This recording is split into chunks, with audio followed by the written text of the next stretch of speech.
there, I'm X King. Welcome back to another episode of From the Archive. Today we're talking about The Barbarian and the Geisha. So, The Barbarian and the Geisha was directed by John Huston. Was written by Charles Grayson, with Nigel Balshin and Alfred Hayes both writing revised dialogue for the script. Houston was really looking forward to this picture. He really wanted to make a film in Japan, make it look like the Japanese style of film. And he even had a good idea of who he wanted to cast as the leading role of Townsend Harris, John Wayne. He thought John Wayne was the antithesis of American culture and was a perfect representation for a clumsy American trying to fit into Japanese culture.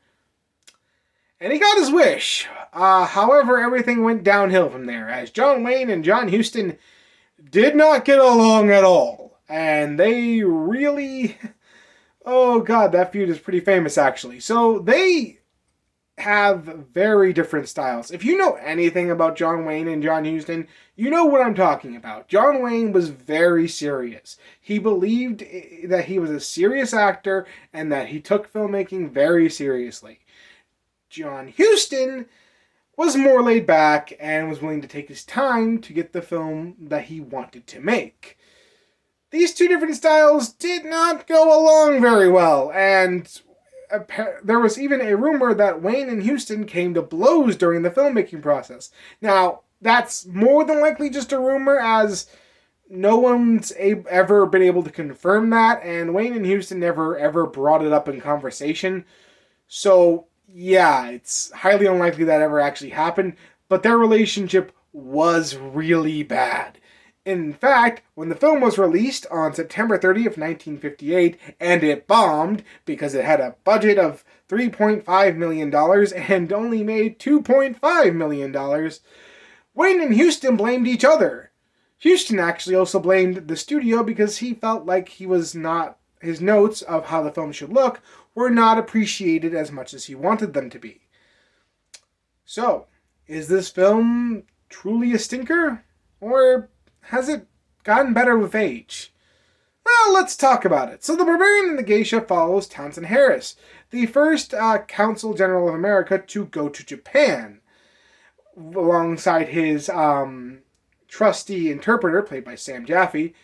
Harris, who's, like I said before, is played by John Wayne, manages to get to Japan and finds he is not really welcome, especially by Governor Tamura, played by Sayomura. And basically, he spends the first part of the film really not being able to accomplish much of anything. Things get even further complicated when Governor Tamura sends a geisha, Okichiki, played by Aiko Ando, I apologize if I mispronounced that name, undercover to basically spy on him. And that's your basic story synopsis, as the film continues to follow Townsend Harris and his attempts to really acclimate to Japanese culture and to get a meeting with the shogun to basically form a new treaty between the United States and Japan. So, real quick, this story is based off a legend, not a real story. The real Okichiki was not a geisha. She was a maid, and she was fired after 2 weeks because she went to Townsend Harris' place with a skin infection, and thus he fired her. But their relationship somehow became legend, and this film is basically an adaptation of that legend. Now, the story as a whole, I kind of like the idea. I really like the idea of following the first real American to try to acclimate to Japanese culture and his struggles with that. I also enjoy watching him overcome those barriers little bit by little bit. And I do enjoy the relationship between Okichiki and Townsend Harris. Until the third act, when they force it to become a romantic relationship, as I feel like the characters do not have romantic chemistry.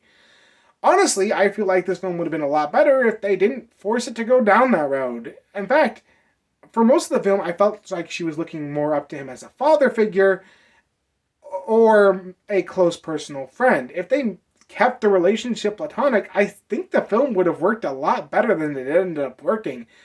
But as such, it has this random romance that's just kind of slammed down our throat towards the end, and it just doesn't work.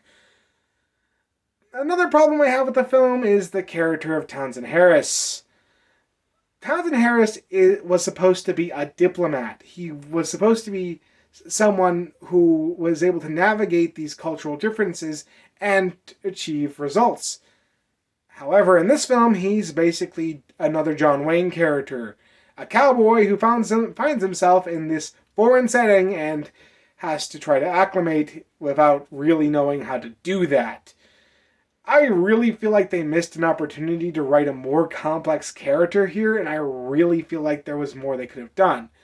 That being said, I do feel like they nailed the character of Okichiki and Governor Tamura. Both those characters have inner struggles and turmoil going with which side they feel like they should go with, and I really enjoy that struggle when we're focusing on that.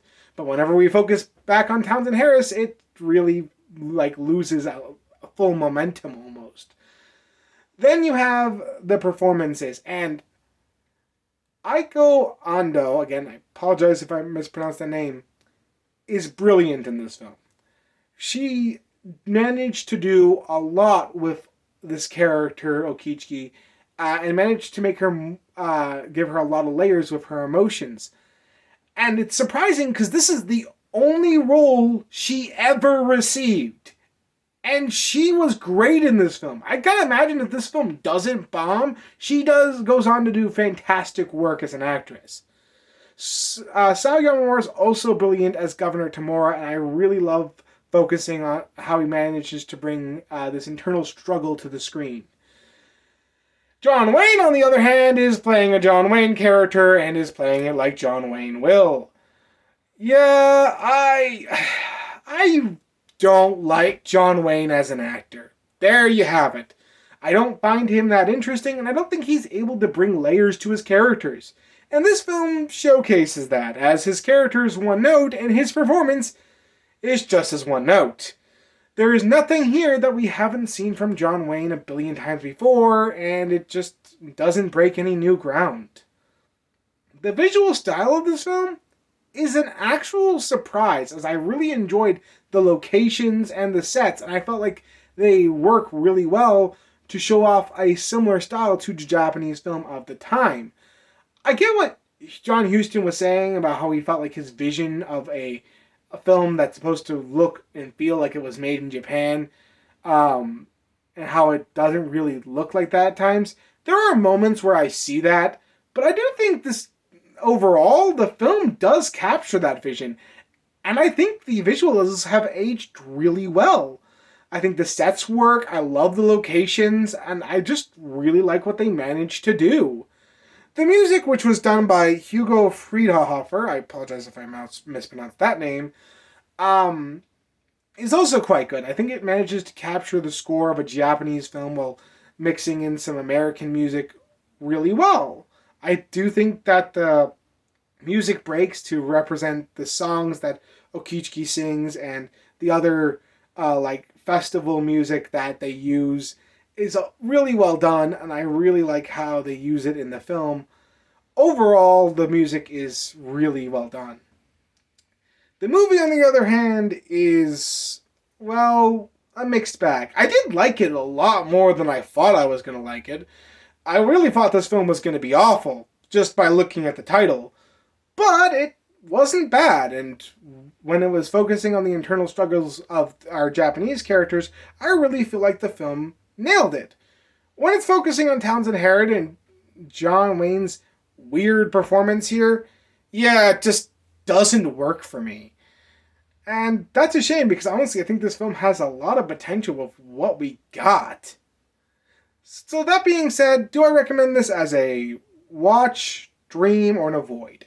Well, as far as the special features are concerned, it's just promotional material. So we have to judge this film based off the movie alone, and as such, I'm gonna say stream it before you buy it.